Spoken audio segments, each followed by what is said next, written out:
All right, hey, welcome back to another episode of the Low Stick Podcast. I'm Eric Dettman. And I'm Jason Retz. Yeah, and hey, we're super excited to do a bit of a bonus episode this week. We kind of teased on our last one, but we felt like it was such a great podcast talking specifically about summer training. Why wouldn't we just dive right into the season and talk about, coming out of some of that summer cross country training and what that looks like for your potential season and talking about setting up your season and all that good stuff. So we got a lot of stuff we want to cover today. We're super excited to talk about it, and we hope you're really excited to go through it with us. So, and I think to your point, the good thing there is, we're not going to necessarily give you training advice here. We're going to give you some things you should think about going into your season, stuff you may have to changes on tomorrow morning when you get out of bed. Yeah, and I think that's the big one. We've done an episode on threshold training. We've done episodes on some of these other different training components, but this is really like all of that extracurricular work that you got to do to set things up for your team to be successful. And again, we don't have the answers. We've been fortunate to have successful teams in successful years. So we're just speaking on our experience. But if you've got different ideas, if you've got different thoughts, theories, whatever, feel free to reach out to us. We'd be more than happy to hear those and learn from you and provide any type of feedback if you've got some questions. So let's dive into it, building up the excitement of, setting up your season. So, for me personally, kind of the first thing I do, and this actually typically starts in the spring as we kind of get through late spring, late track season, track and field, is setting up a schedule. And that for me is kind of the first thing of what I see what our team has now. I have an idea of where I want us to go. I've got to set up a schedule that's going to lead us to that success. What does that look like for you? Yeah, I think that's a huge point. If you're going to be successful year in, year out, there has to be thought in the races where you're going. You've got to make sure a couple different things. You're seeing the people you want to see. Okay, you're giving enough variety to the competition you're running against, and potentially you're previewing courses that you may see later in the year, or giving them a variety of different courses to be able to race on, just so they know what adverse conditions might look like at the end of the year. Cross country is a completely different animal than track. What's it going to look like the week of the state meet? We could have a foot of snow on the ground. It could be 70 degrees outside. So setting up the season definitely has to reflect what the result of the end of the season you want, and how you're going to prepare your kids to get there. I know off the top, when you set your season specifically, you have the ability to do some travel and some other things. You came out to Dettweiler and ran at Dettweiler a couple years ago. What are some of the things? Why are you doing that? Yeah, there's a couple of reasons. And I'm glad you asked about that, because that's been a big part of our program. And let me first start by saying, like, I work at a high school where our parents have the means to help us to do and make some of these trips possible and make some of these trips happen. I recognize that may not be the case at every high school. And also state rules, though. State rules allow you to do that. Some do not. We can't come to you. Right. So there was a couple thoughts that specifically went into that. And that's one meet specifically that I'm talking about. But for me, I ran a Dettweiler, and that place will always have a special place in my heart. And I wanted selfishly the experience of watching my kids do it where I did it. And I know for them, they wanted to do it where I did it. And that was a really special moment for them. And I think I maybe talked about this a little bit in one of the other podcasts, but I actually think I did a really poor job of preparing them for that moment, because I didn't realize how emotional it was going to be. This place that holds so many memories near and dear to my heart, they felt the emotional weight of that, and they wanted to race so well for me rather than racing well for themselves and for their teammates. So that was a bit of a learning experience. But outside of just going to Dettweiler, Fame's course, that's a place where, I grew up and did it. I also looked at the makeup of our team, and I don't mean this disrespectfully towards Northwest kids, but the style of racing is different in the Northwest versus the Midwest, specifically in Illinois. And I remember my kid, who ended up being my number one on that day, he was our number two on the year. He got knocked down by a York kid in like the 1,200 meter mark. And he comes up to me after the race and he's all fired up. And this York kid knocked me down. And this is, blah, blah, blah, blah, blah. And he was pretty upset. And I just shrugged my shoulders and said, welcome to racing. Yeah. Like it's just different everywhere. So we needed, specifically that team, I felt like needed that experience to be successful. And they ended up, the guys were 19th at running lane and the girls were 11th. So I think that was good, but not, specific to that race. We try to travel once a year where we get on a plane and we fly somewhere. That's a really special experience for our kids. And they know like that's just the top 7 and that's a cool thing. We'll do one other travel trip where we'll get in a bus and go up to Seattle and stay in a hotel, and we try to take 40 to 50 kids to that one. And that's a really special experience because it's probably the top 15 on each side, and then the next 5 to 10 slots for each gender is more based on ownership, who shows up, who's really bought into the idea of what we're trying to do with this program. And that's a special experience for them. But kind of the way we set it up, and I know I'm long-winded, so I apologize, but the way that we set it up is we look at our season, we come back or count back from the state meet. And within that structure, we try to put 3 weeks before our A races. So we have A races, we have B races, and we have C races. We try to put 3 weeks in between those. And what we've just found over the years is that allows us to have ample time from a training perspective that, maybe we wanted to get this type of workout in week 1, and then for whatever reason, it didn't work out. So then we will push that to week 2, and that's okay because we tell the kids, we're trying to get all of this stuff in this 3-week period. If we don't get it in week 1, we'll get it in 2. And that's totally fine. We're going to get the stimulus that we want. One specific change to that we recently started doing is we'll have a big meet. 3 weeks later, we'll have a big meet. And then the very next week, we'll have a big meet. And the reason for that is what we're trying to do is mimic our state meet and the Nike Cross regional meet. So we know that our kids emotionally are going to have to be very up at the state meet. And we know that they're going to have to be emotionally very up at Nike Cross regionals if we want to try to qualify for nationals. So we go back to back to prepare them for that moment. And we emphasize those 2 meets in a big way so that experience is very similar. So long-winded, but that's a big piece to our season. And we specifically travel to certain meets to set ourselves up for success of what we need to accomplish to be successful that year.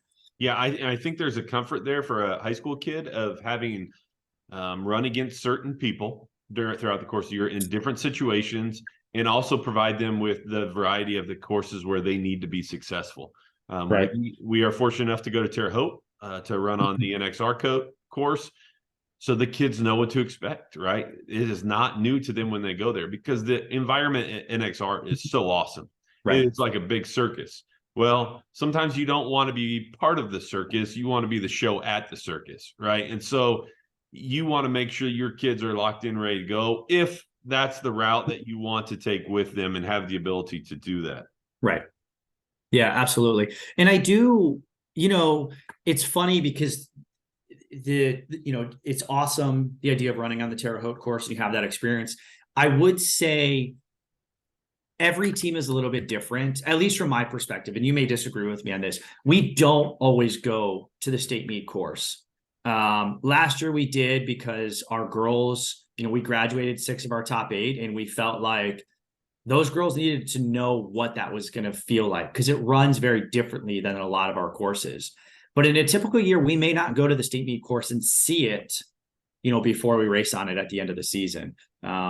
Just like any other coach, if we've got a district meet and we've got a young team, maybe we want to go run at that district or conference meet course at some point to give us an idea of what that's going to look like.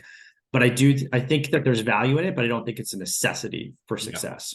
Yeah. I would agree with that. And, we travel to Dettweiler 3 times during the year before the state meet. And one of the primary reasons we go there, the course related, yes, but each time we go there, we see different types of competition. Mm-hmm. And so Dettweiler in proximity for us is an easy trip to be able to see a variety of different teams at different levels to compete differently throughout the course of the year. We are a small school. We run 2 meets there with big schools, and we are in the big races. At the end of the year, we go against the schools that were under our division. So I think we go there, yes, same course, but I think more importantly, it's the people that we're racing against and how we race against those people in that environment more than anything. I think Yeah. you could throw that course to anywhere in Yep. it, but for us, it just happens to be Detweiler. Yeah. And I love that you guys do that. Like when we went to Detweiler, I know you ran your kids up. I think that's awesome. And honestly, with our travel meet, we don't necessarily throw our kids up, but I don't know if it's the right word to say we prepare them well, but for whatever reason, historically, we've gotten beat up when we travel, but that has ended up being really good for us in the long run, for our kids to kind of take those lumps and recognize like, all right, if I want to be better, I got to be better. And that, that Detweiler experience, like our kids were not good. Our girls we didn't run one of our top 5, but I think they were 5th or 6th, and Illinois is loaded, but it's not that loaded. And, they walked away some years. Yes. But they walked away 11th at running lane. Yeah. But I think that was a needed experience for them to end up having the type of season that they did. Yeah, absolutely. So, yeah. So, we talked about setting up the schedule, timing. Are there certain certain times of the year that you want, what we would consider our A meets, or what you consider some of your bigger meets? Like, are you trying to have one a month? Does it really matter? Obviously in Illinois, you've got a different qualifying system than us. In Oregon, it's one meet to the qualifier. You guys have a conference meet and then a regional and sectional. Like, what changes in your thought process with all of those different meets that you have to run? So in years past, what I've done is I've just kind of circled the important ones on the date and really hope for weather. And if the weather is conducive to us on those days, we'll kind of let it rip. But each course we go to throughout the course of the year, in years past, we've kind of had a plan. At this course, we know it's a 2-loop course. We're going to just try to run as many people together through 1.5 miles as possible, and then just kind of let it rip. So we're really controlling that effort for most of the group at certain times. Sometimes we do that in September because it's going to be super hot, right? So the timing of it is kind of based on what the weather is doing for us to hopefully get us a great result at the end. Now, I will say, this year we're going to sit down as a group and we're going to circle the calendar. Hey, let's circle 4 meets on here where you guys want to let it rip, because I want to give them ownership in this season more than they've ever had before. I think it's important that I realize that this is their ship and I'm going to help them steer it if they need it. But if they say, hey, coach, this meet, we want to run really well because we're going to see these people, I'm going to say, let's do it. Let's gun up for it. Now, the thing that I have to be very conscious of is I don't want to put more than 2 back to back, right? Because in our situation with our qualifying, if we have to go hard 3 weeks in a row at regional, sectionals, and state, that could lead to disaster if I'm running hard maybe 2 or 3 weeks prior to that in back-to-back weeks. I don't want to go hard 5 or 6 times in an 8-week period of time. It's just not something that's going to lead to success at the very end of the season. So have to be very conscious with the timing there, but really trying to let them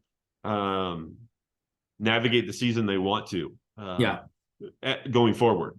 Yeah, no, I think that makes sense. I think we're really similar in that sense. We don't have quite the same qualifying structure as you guys, but trying to be mindful of what that end of the season is going to look like, what are our objectives, and making sure that we get there feeling fit and fresh, which I think is just as important as fit, so that we're not over raced or overtrained. So, I want to say, we're not in the hunt to qualify for NXN currently. You may not be in the hunt to qualify for a state meet. Regardless of where your ending meet is, you kind of have an idea as a coach going in. You've got to structure it accordingly. You can't just blindly go into the season and let's let it rip 14 times and see what happens. It's just not go out very well.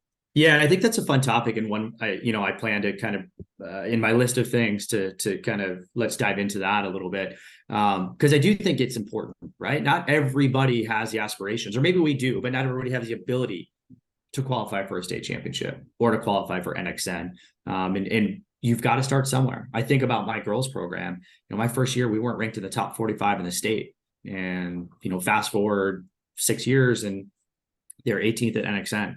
I think everybody has the ability to get there. It's just a matter of doing, or taking the necessary steps to getting there. So before we dive into that though, we're talking a lot about setting up your season. We're talking a lot about, scheduling and stuff like that. What about the fun stuff, right? Not every kid is there to win a state title, a conference title, whatever that looks like. What are you doing for those kids? What fun activities do you have in your program to keep those kids engaged? I think you can do this a couple different ways. You can do this with your extra activities outside of practice, but I think you can also include some of these things into your practice. So, for example, if we have a day that is just sizzling hot, sometimes we'll practice in the morning and we've got a pond over here where we can swim. We're going to say, hey, we're going to go get a run in the morning. And the afternoon, we're going to go cross train at the pond. Go bring your pool noodle and let's have a cannonball contest off the end of the dock, right? So I think there's a variety of different things you can do within the season and still maintain the integrity of what you're trying to get across. Whether that's taking them to meets where the energy is just unique and different. Maybe there's music playing, or maybe everybody gets some type of award for, best dress, something different and unique that happens throughout the course of the season. That's not just status quo. We're training, going to a meet, training, go to a meet. Team dinners, letting the team get together, eat, whether you're a part of that or not, just them in that environment. They hopefully have fun together and really utilize that time to grow together and enjoy the sport. Mm-hmm. What about you? Team dinners is our big one, and there's a variety of things we do. We'll do a team tie-dye at the beginning of the year where all our kids will tie-dye some shirts, and then at our first meet, and sometimes at our conference meet, depending on the weather, that'll be what they wear, is those tie-dye t-shirts. We have a local pumpkin patch that all the kids will go to in October. That's super fun. And there's a few other things, but that team dinner thing I really like. And I have one-on-ones with all the kids, distance kids, before the track and field season. And as part of those one-on-ones, I ask about, the previous cross-country season. What did we do well? What did you like? What did you not like? What can we do better? And the big thing that 99% of the kids talk about is team dinners. And like, if we could just do team dinners every week, that would be so fun. And we've been super lucky that we've had parents who, have connections, and they bring in like a taco car, and every kid brings $5, or we'll do pasta, or, we'll do a pizza bar. Like, there's so many different things that we've done that have just been so fun. And all these kids sitting in one place, goofing around, laughing, whatever. That's a big, really fun thing that we do. And we try to do at least three of them a year, but our kids love them, and they're easy. And I don't want to speak on behalf of all the parents of the kids, of the coaches who are listening to this. I think I said that right. But I assure you, if you reach out to those parents will say yes in a heartbeat to step up and create that experience. Even if it's something as simple as they boil a bunch of pasta, they put some marinara sauce on top, and they bake some garlic bread in the oven and bring that to practice. Like, parents want to help with that stuff, but the kids love it. And it creates, for some of those kids, that's the highlight of their season. It's not the meet, it's not practice, it's not some of those other things. It's those team dinners and just being able to eat with their peers. Yeah, absolutely. And I think that's a great place to be able to start for somebody if you're trying to get your feet wet on something fun to do with a team. Yeah, 100%. So let's dive back into the team itself, and, some of the more, not serious, but, some of that type of stuff, team meetings before practice starts.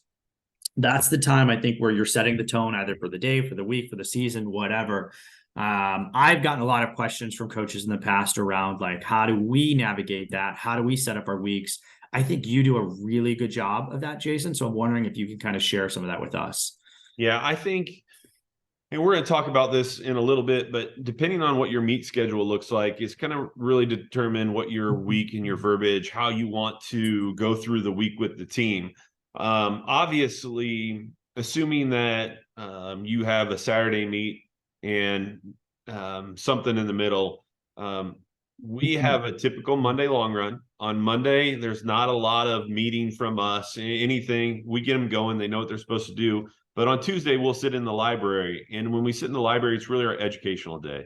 I'll pull up a video on the computer, have them watch it. Maybe it's something that's currently happening, maybe something that has already happened. It could be an interview with someone. It could be a race. It could be a variety of different things. I had a video of someone getting VO2 tested, and we explained what was going on. It's really our opportunity to educate them about the sport. They're fans of the sport. Get them even more further in depth so they can understand what's going on. So after we do something like that, we'll talk about the week. We'll talk about the importance of the workouts that are happening that week. We're talking about where we're racing. We're talking about our race plan. On that Tuesday, they will have a map of the course where we are going. I'm sorry, they will have a blank piece of paper. I will have the map on the computer screen. They will trace it. There's all kinds of data out there about writing things out as opposed to typing them. Instead of giving them the map, I require them to draw it on their paper. And as they draw it, I put key things on there. I have them make the pine tree at Detweiler. At another course that we go to, I have them draw the bridge that they go across, right? There's all different things that they are going to do. Next to that, it has their goals. It has what the team goals are, and it has the individual goals. So what we try to do is we really try to help them be reflective. If we have a specific team plan for that day, it is going to be on that piece of paper. They're going to take it home, put it on the refrigerator, whatever they're going to do with it. They've got that map that they can visualize. They can see the specific things. Sometimes I will talk about the smells that they will smell at their certain points. They'll have that written down, right? I'm trying to put them in that moment. When we get towards the end of the week, we workout days, we go over the workouts, but a lot of that's covered Tuesday. We get to Friday, we will do some visualization for some of our important meets. They'll come into the library, we turn the lights off. I've been fortunate enough to go through a little bit of visualization with a couple of coaches in the past. We walk them through an entire visualization or relaxation.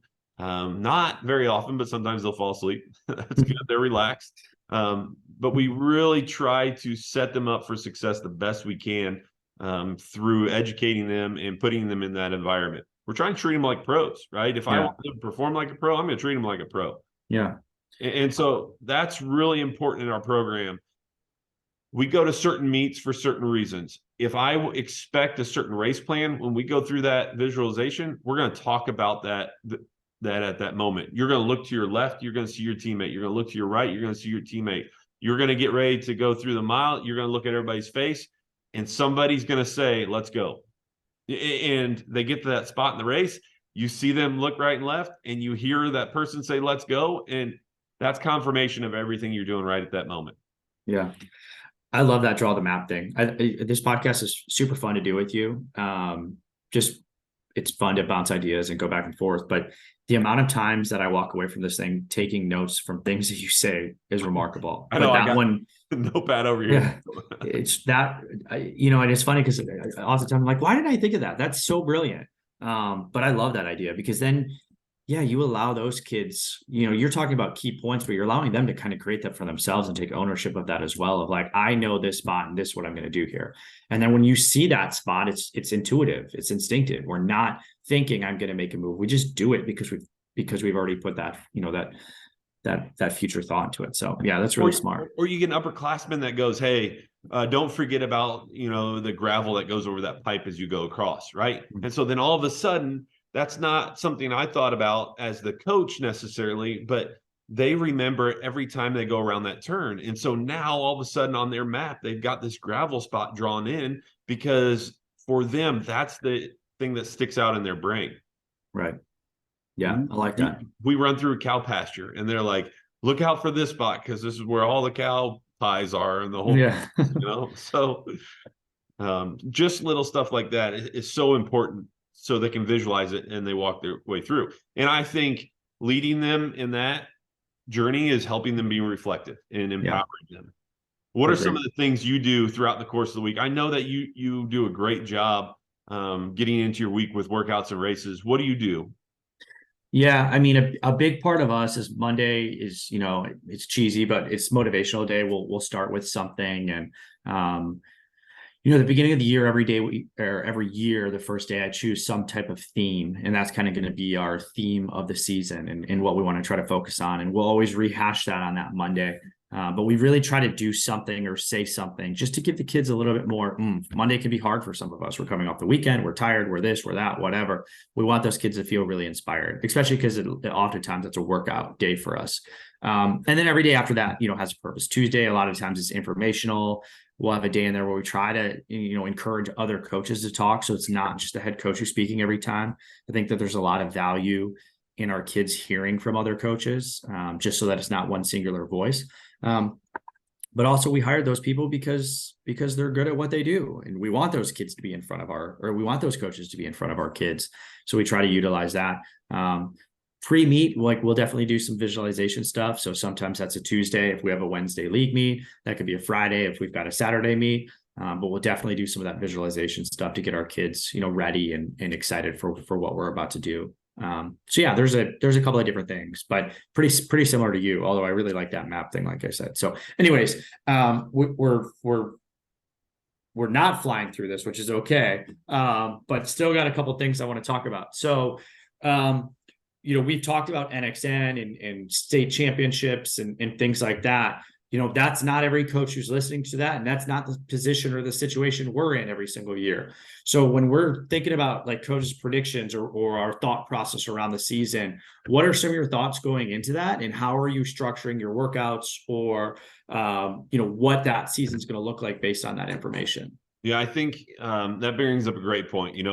Some years we've gone on thinking we're going to be a trophy team. Some years we don't anticipate it, and then it completely flip-flops on us. So I think you got to be ready for anything. But as coaches, when we come out of the summer, when we show up for what that first actual day of practice is, we'll have some idea of where we are and what direction we want to take them. And I think it's important as a coach that you're continuously checking in during the summer, which we talked about in that last podcast.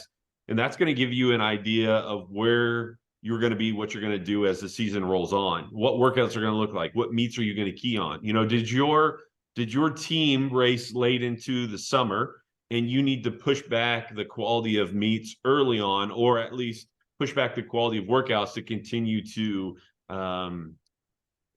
create consistency in their training? What is that going to look like for you? And I think checking in with those kids, having that awareness is going to direct everything that happens during the course of that season. Right.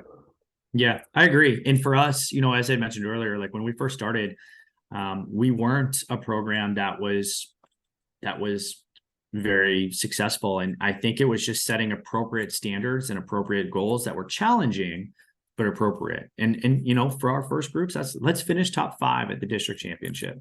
We see what we've got coming back. We see what this team's got coming back. Okay, now this year, let's try to finish 4th. Let's try to qualify for a state championship.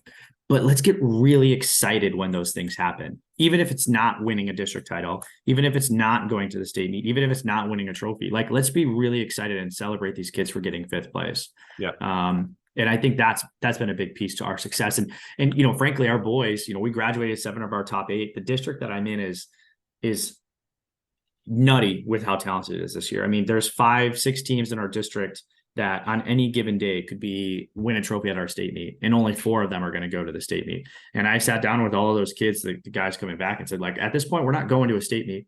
So we have to do, all of these things, X, Y, and Z right in order to give ourselves every opportunity to do that. So, I think it's about taking a look at what you got and setting those appropriate expectations for our kids and getting them excited, not belittling them or not putting them down because we're not as talented as we've been in the past, but being really excited for what their potential future can look like. Yeah. And being honest with them in that situation, they take it the right way, is absolutely everything, especially to do that now, like you've done. You're preparing them for what the challenges that's ahead of them. Right. Yeah. That is monumentally important. Yeah. So how many A meets are you trying to have in a season? How many big meets where like, we're going to the well on this one? So outside of your state meet. Yeah, if we take the state series out, we're going to circle 4 dates on our calendar. We're gonna circle 2 of my choosing probably and 2 of their choosing. And the reason I do that is to give them some ownership, kind of like we talked about. I want to let them say, "Hey, we're running against these people, coach. We want to go all out on this, or we want to try to do whatever, right?" But I'm going to put 4 dates on that calendar where we're going to go all out. The rest of them could look like a variety of different things. I think the biggest misconception is those other meets aren't always easy, right? It could have a hard mile at the end. It could look like something, right? It's not always just going to be, oh, I'm just recovery running the race. Right. But we're going to have 4 where we're going to be racers from the gun all the way to the line. Yeah. And I think it's important because we do that too with some of our races where it's not It's not an all-out effort, but rather we're trying to work on something. It's really important to set those expectations correctly, because as coaches, it's really easy for us to tell our kids like, oh, it's just a tempo effort. But when a kid looks to their left and their right and they see these kids in spikes and a uniform, and there's a gun that's going to go off, and there's a finish line that I'm gonna cross, and there's fully automatic timing, like, as much as we want to think like it's just a tempo effort, it's not for those kids emotionally. Right. It's a really big effort. So we need to set those expectations correctly so that they don't walk away from that experience like, oh my gosh, I just got my butt kicked, even though it was just a tempo effort, or, oh, that felt way harder than I thought it would for a tempo effort. Because, emotionally they're geared up to race, but they're running a tempo. Yeah. And I think you bring up a great point. When you're circling those races or looking at those A days, those are things in that formula you've got to look at to make sure that those kids are going to be on the same page as you. Right. You've talked about people stepping to the line with you, and your kids just like, why are we not running hard today? Mm-hmm. You've got to take those things into consideration as you're setting out your calendar, and you're looking at the days you are choosing you're going to go hard. Exactly. Yeah. And I think, to your point of having your kids do some of that circling, I think is important, so that they're on the same page and have a full understanding of why or what that is. One thing that we do like doing, excuse me, and our parents really like it too, and our kids do, with some of those league meets, those kind of, midweek meets, is oftentimes we won't have, we'll have our varsity kids pace our JV kids. And that's a really cool experience. So Sammy Anderson's a good example this year. He was our top boy. He got 31st at NXN. He was second at the Oregon State meet. Good runner. Excellent runner. That experience for that freshman kid who Sammy paced to break 19 minutes in a 5K is going to stay with him forever. And is Sammy getting something out of that? No, his tempo pace is faster than 6:10 or whatever. But the experience of that younger athlete in that case is way more important to me. And Sammy can go do something after that race. But for that kid to have that experience, like, that's going to stick with him forever and might actually help him to fall in love even more with the sport. So that's the thing that we do that I really love. Yeah. And I'm with you.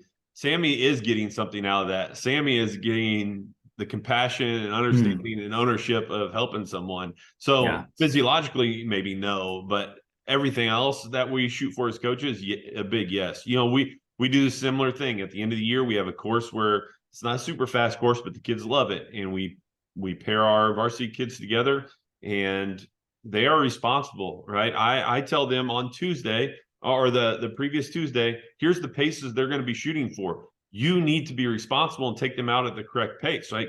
It's on you, right? You are being paid $2,000 today to pace this race correctly to get a world record for this kid. Right. It's their opportunity to really help them out.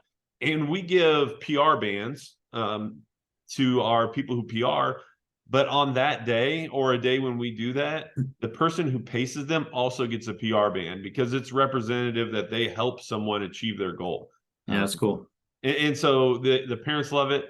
If you check our Twitter or Instagram after that meet every year, you'll probably see a post of both kids holding up their PR bands and shoulder to shoulder or arm to arm. It really enjoying celebrating the success of those other kids. Yeah, that's awesome. I love that. All right. So we're coming up kind of to our cap. So let's just recap really quickly. I'm a coach, I'm listening to this. What are some of the key things? What are the takeaways? What do I want to focus on when it comes to coming off a great summer and building excitement for a season? Well, I think first, we got to look at the meets we're in. Our meets setting us up for success. Probably be my first. Agree? Yep, absolutely. 100%. After you're looking at your meets you're in, you've got to look at how your team is coming out of the summer. Is your team coming out the way you wanted them to, ahead, behind, where are you at? You have to assess them correctly as they in the summer. Maybe they're a little behind, but you expected that because of something happening. Whatever that might be. Where are they at? Probably number 2 for me. Mm-hmm. Yeah, I would agree with that, because that's going to set up the makeup of our team. It's going to set up like where are we going to go and how do we want to get there. And I think it gives our kids a vision as well.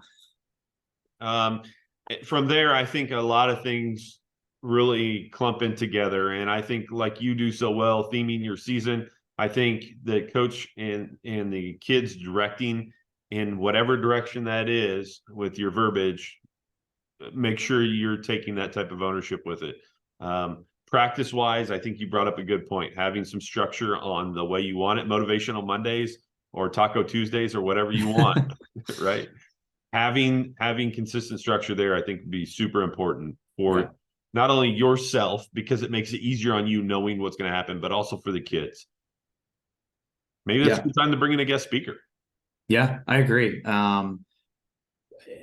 I think kids, to my point earlier about like, it shouldn't just be the head coach talking. Like I think there's a lot of value in kids hearing it, and it may be the exact same message from somebody else.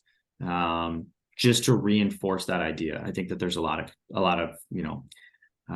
power in that. All right. What else do we forget? What do we need to make sure happens? I think we've nailed on everything.